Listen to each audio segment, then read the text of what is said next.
What's up, what's up, what's up, what's up? It's your boy DC Too Cool back again for another video. So, Sony has pulled out of E3 2019. And apparently their PlayStation Experience, aka PSX, for 2018 has been canceled as well. Or they won't be doing it. I'm not sure if they even announced it, so I can't say if it's canceled if they never even said it was going to happen, but you get my point. So, what does this mean? Well, it can mean one of a few things. Number one, I'll give you my personal opinion, what I think it is. Number one, what I actually believe this is, I think that Sony is taking a year off for the first time, I believe, 25 years. Because, first, they don't have anything new to show right now. Either the games that they have to show are the same games as before, which more likely they are. And the games that they maybe might have that are new are not in a state, a well enough state to be shown. You know what I'm saying? They're not in a demo phase. They're not in a demo state. They're not ready to be shown. So that's what I think the actual, cause of this is and what's going on. The games they do have probably not ready to be shown because they're too early development, or team was too small, they can get something ready in time, or whatever. Who knows? That's what I think it is, though. Because Ghost of Tsushima, Days Gone come out next year. Death Stranding, Last of Us 2. Those are all big AAA games, and Days Gone come out next year. Those other three games, they can be coming out from anywhere between 2019 to 2020 for all we know. There's no telling when those games are coming out. There's no release date on them. We can assume 2019, but I don't think all four of those games are coming out in the same year. I don't see that. If Days Gone is coming out in April, because it's been put back to April, maybe you could put something in the summer, maybe in July, August. Something can definitely go in September, but it just seems like it's not enough room for everything. Something cannot be next year. Last of Us 2 might drop next year. But that's going to probably be their biggest game for that year. That means it's going to be either September or October-ish, maybe November. You can't bring that out and Death Stranding, and Ghost of Tsushima. Something ain't coming out next year. So, other than having just more stuff to show on the games that we already know about, and the games they probably do have are not in the finished state or in the state to be shown, that's probably why they pulled out. That's my hypothesis. That's what I think is the issue. Because I'll tell you right now, a perfect example is E3 2016 for Sony was good. I believe that's where they debuted Spider-Man, I think. And Last of Us 2, and, everything was fresh and new at the time. It was good. E3 2017 was horrible. It literally was the same show as 2016. Like, the only thing that was different was a little bit more footage of some of the stuff we already knew about. And I was even quoted for saying, look, if they was going to pull that stunt, they should have stayed off E3, for real, because it was the exact same show.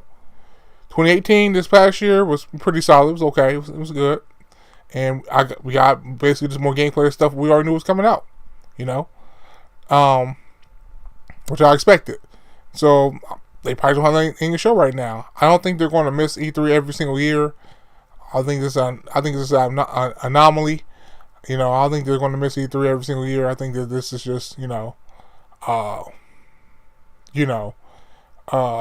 anomaly or whatever. Just, the time to regroup, get their finished product, get their finishing touches on their games and everything, and get the other games that aren't ready, get another year to prepare. Because quite frankly, Sony, they're already at the top.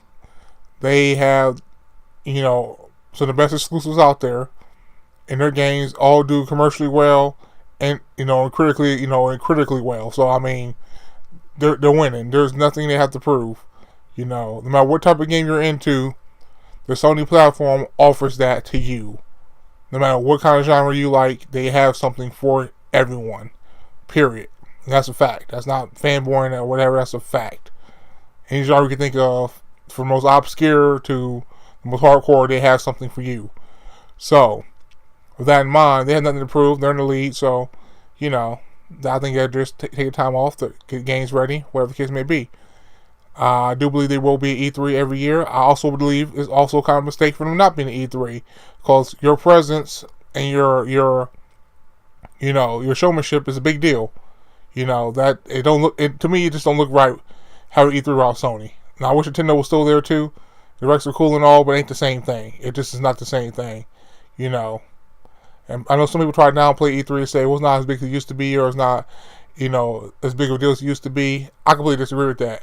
If you look at the numbers, the E3 conference still trumps every other conference in the world for gaming, bar none. It's no contest. You know, a lot of people say E3 is this or is that, or people who really don't watch it and just watch highlights. I watch the entire conferences. I enjoy it. I love E3. It is supposed to be Christmas for gamers. It's the Super Bowl of gaming. It is the WrestleMania of gaming. I love E3. I love the season. I love, you know, watching the developers and their interviews and stuff, and, you know, their passion for the industry, what it took to make the game, what's their inspirations. I love E3. I'll sit down and watch it all. You know, and I really enjoy E3, and, you know, so anyone who truly loves his business loves E3. Period.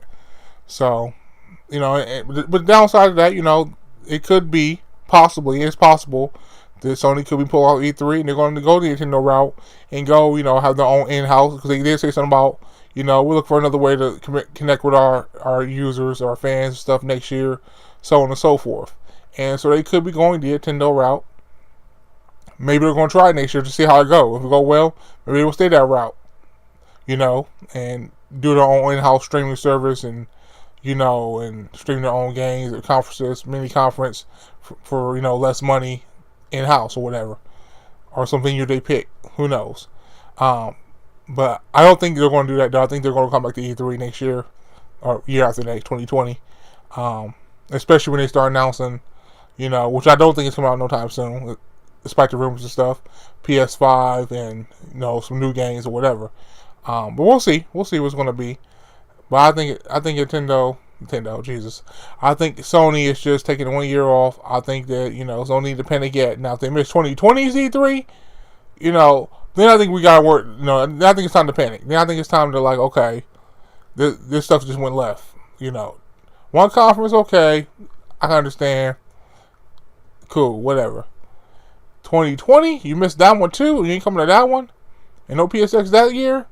Then I think it's time to be like, okay, well, Sony's going a whole new direction, and they're about to start doing the Nintendo thing and doing their own thing in-house. And then I think, you know, we're going to have a, you know, serious issue, because like I say, E3 is the biggest time for gaming, and, you know, I enjoy seeing them on stage and doing their thing, so I'm hoping they come back. And I'm pretty sure they're going to come back. I do believe they're going to come back, but, you know, you never know what could happen. You know, it's an ever-growing, ever-evolving, ever-changing industry, and there's no telling what's going to happen next. So that's my take on it. That's my opinion. Tell me what you guys think. Like, share, comment, subscribe. You know the usual.